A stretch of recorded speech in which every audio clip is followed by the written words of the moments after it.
Hello guys, sorry നമ്മൾ ഇച്ചിരി ലേറ്റായി പോയി. ലേറ്റായത് വേറെ ഒന്നും കൊണ്ടല്ല, നമുക്കങ്ങനെ കാര്യമായിട്ട് അപ്ഡേറ്റ്സ് ഒന്നും കിട്ടിയിട്ടുണ്ടായിരുന്നില്ല. പക്ഷേ ഇപ്പോൾ നമുക്ക് മാർവലിൻ്റെ ഭാഗത്തു നിന്ന് കുറച്ച് അപ്ഡേറ്റുകൾ കിട്ടിയിട്ടുണ്ട്. അപ്പോൾ അപ്ഡേറ്റുകളിലേക്ക് കിടക്കുന്നതിന് മുമ്പ് അവഞ്ചേഴ്സ് ഡൂംസ്ഡേ എന്ന് പറയുന്ന സിനിമയുടെ ഷൂട്ടിംഗ് ഇപ്പോൾ കഴിഞ്ഞിട്ടുണ്ട്. ഇനിയുള്ളത് ബാക്കി പോസ്റ്റ് പ്രൊഡക്ഷൻ VFX വർക്കുകളൊക്കെയാണ്. അത് കഴിഞ്ഞതിന് ശേഷം 2026 നമുക്ക് ആ പടം കാണാനായിട്ട് സാധിക്കും. നമ്മുടെ ആദ്യത്തെ അപ്ഡേറ്റ് എന്താണെന്ന് വെച്ചിട്ടുണ്ടെങ്കിൽ നമ്മുടെ moon night actor Oscar Isaac ഇപ്പം നിലവിൽ അവഞ്ചേഴ്സ് ഡൂംസ്ഡേ എന്ന് പറയുന്ന സിനിമയിൽ ഉണ്ടാവില്ല. ഇപ്പോൾ ഓൾറെഡി കുറേ സൂപ്പർ ഹീറോസ് കാരണം സ്ക്രീൻ ടൈം തികയില്ല.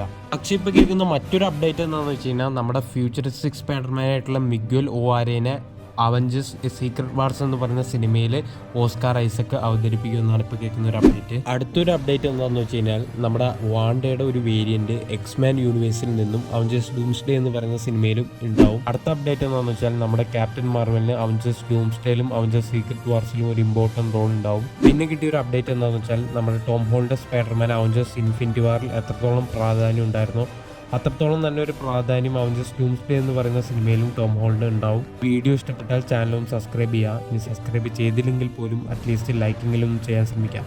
Okay, by.